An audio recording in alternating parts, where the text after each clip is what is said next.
Where were you when this verdict was returned? I was in the courtroom. I was there. Funny thing was, we didn't know that the verdict was going to be delivered. We'd heard that there was a note, and we were urged back in the courtroom. And we were hanging, my daughter and I were hanging with E. Jean and her niece and her sister and the lawyers. We went through the metal detector again. We sat in the back of on the bride's side. The press was on the other side. And it's a big courtroom, as you probably know. So it seemed that E. Jean and her team were way up front. And when we saw Alina Habba and Mike Medea walk in, we saw Sean Crowley mouth the word verdict. And then we all started holding hands and squeezing. I've never seen anything like it. It was by far the most dramatic 15 minutes of my life. And until the foreperson handed, well, including when she handed her envelope to the clerk, who opened it up, had trouble reading something, handed it to Judge Kaplan, and now I'm imagining all kinds of bad things, and Judge Kaplan asked her, "Is that an M, and what does it stand for?" And she said, "Yes, million." Oh, that's before you, oh, wow. Yeah, that's before everything else was read. So that was a very good indication that I could let go of my daughter, my friend's hands, and perhaps live another moment. Wow, I've never, in a civil verdict return, I've never heard that tip that way. It's always the number comes out, and then more numbers comes out, as was here, about three or four numbers come out, because there are 3 or 4 different things they're returning money for. Right. And so you're sitting through every one of those, and every one of them is coming with the word million, and they're getting bigger. And they're getting bigger. And of course, that M was a good sign, but also watching the jury, because I'd never gotten to see them. I had seen the first jury in May. This jury looked completely different. Of course, you can't... 7 men, only 2 women. That's right. One of the women was the foreperson. As it was in the first jury and in the first trial. And afterwards, Judge Kaplan made the most, I'm sure you read it, the most moving speech about this jury's duty and what they did for justice. And it really is the moment when, after we all burst into tears, you think, we don't understand. Civilians don't understand civics. We need to do it. It's not just an annoying day that you leave work and then go have Chinese food because Chinatown is nearby. It really is something so important. And this jury obviously took it so seriously because the numbers they came up with were not numbers that had been discussed, were obviously something they thought about. Yeah, and in these federal courtrooms, there are 2 things that happen that are boilerplate. But if you listen and pay attention, they are moving to the point of tears. One is, as you say, the judge's comments to jurors after a verdict. Not the instructions are one thing, but after a verdict, and when they express, as all judges do, their gratitude for their service. And the other that happens in those same courtrooms are citizenship ceremonies in which federal judges are swearing in new American citizens. And if you're ever in the courtroom for one of those, it's a deeply moving event. And this is one of those moments where you realize why they built this building, why they've done all this work to create the jurisprudence that allows these kinds of days to happen. What was the first thing E. Jean said to you, you said to E. Jean? Well, we screamed, but she said to me, "Where were you just before?" I said, "I was sitting with you." She said, "What?" She must have been in such a panic. Yeah, that's the way it is, yeah. She had no idea. Right. We actually took our shoes off at the same time to push them through. She had no memory of that.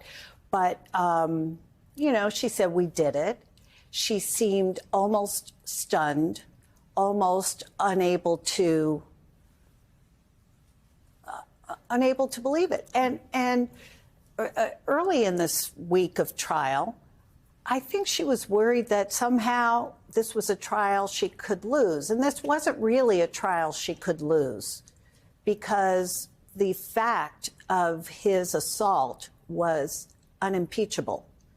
So that once that is established, no matter how hard the other side whines and carries on, that's not for grabs. That's not for relitigation. Except Trump did try to relitigate it. 100%. And the Trump denials were part of the evidence, because that's part of the defamation, right? Right. So it was part. So this jury heard and knew full well Donald Trump denies that anything ever happened between these two people. They knew that that's that side, and he was whining it right there. I don't know her. I never met her. I mean, come on. Yeah, and there are juries that come back and return these minimal. These juries come back and return $1 for the plaintiff, right? So there could have been one of those insult verdicts returned. I feel like you never really know until that jury speaks. No, and also Judge Kaplan, in his very thorough charging orders, did say you can offer her $1. You could offer her more. Right. You know, and we're all trying to parse it and think, is he saying she's only going to get $1? Right. And what could happen here? But I think that E. Jean herself and the two great lawyers who argued and rebutted and cross-examined the other side did an outstanding job. And I have to say, I've gotten to know the associates and the paralegals who work at Robbie Kaplan's firm, and they're really, it was such a stunning act of not just sisterhood, but brotherhood. And it was for E. Jean. She inspired them. I know she's going to demur and say it's not about me, but you had to have a person of that kind of courage and fearlessness. I mean, you've known her for a million years. She's one of those dames that Rosalind Russell or Katharine Hepburn would have played in the 40s. She's just that brave gal. Yeah, and for us, meeting her as writers in New York, she was somebody we all looked up to before we ever met her, before you ever had a conversation. Well, she was so stylish. Her writing was so stylish. Everything. And so one of the interesting things is trying to convey who this person really is to a jury who's never met her, and do it within these really strict rules of evidence that don't feel like a way you get to know someone. Yes, that's true. And it would be disingenuous to pretend that she's not eccentric. She's also very eccentric.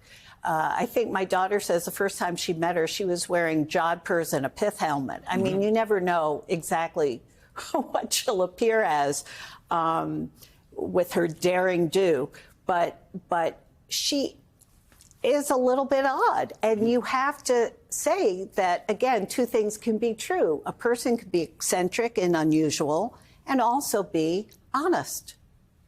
Yeah, that's it. And you, the Trump lawyers, when you were on the stand in the first case, and you know, this second case was a validation of everything that was in the first case. Right. This jury validated all of those findings.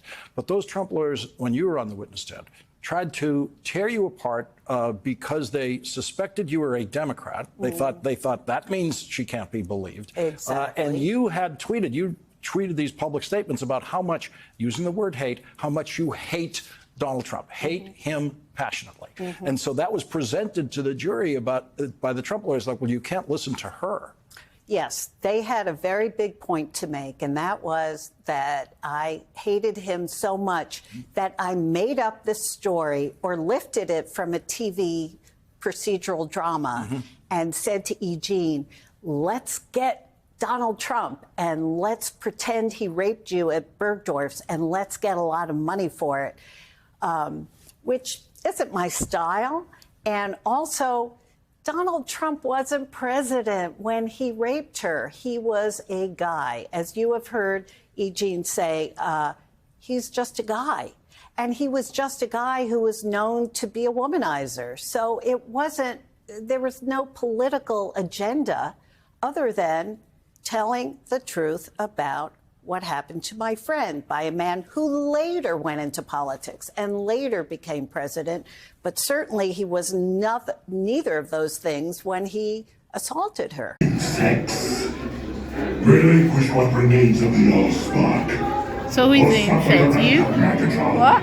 Who's the insect? Protect you.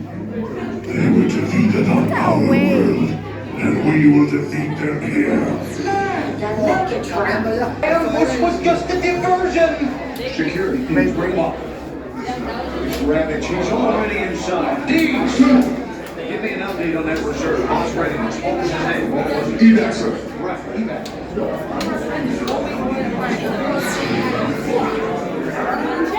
She's right in front.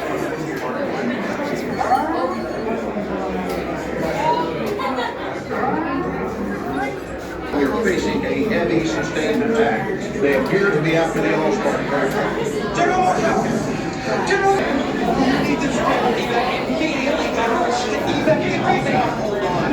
National security advisor! Stay down! Check it out! There is a separation! The amateurs are suicide mission!